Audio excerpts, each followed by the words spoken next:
abtiyaa noo noqotay adeeraa noo noqotay qabiilaa noo noqotay wax walbaa noo noqotay dar ilaahay nagu caawisay aniga wiilkayga aqoon noomaadan lahayn adoon na xujaynin adoo shuruud nagu xirin adoo maxaa la yidhaahdaaye qabiil noo fiirinin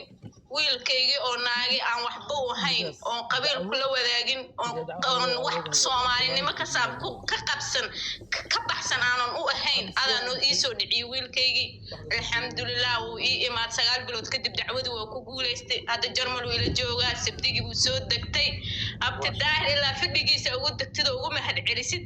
maba ahanayna horta u tag bal u mahad celiyo ninkii uu soo dhiciyo naagta cadowga ay gacantiisa ka soo bixiyey ha arka hadduu qofku wax qabad lahayn wax micnaa ma laha haddaba waxba qaban karin maxaa ku tooranta gabadhaasi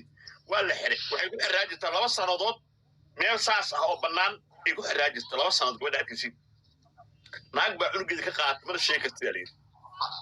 anaa u daba galay ana si ay dhidkay howlu gudiyay anaa ka soo qaaday Soomaaliya geeyay dhakhtar baan u geeyay gaari cali soo xumaantiisa kaliya ay dadka fiirinaya negatifka ufaantaadi laakiinse wax galoo leeyahay anfucu leeyahay dad badan oo maanta waxaa jira dadka aan waxba ku soo kordhin oo waxba u qabanin oo wax natiijo leeyahay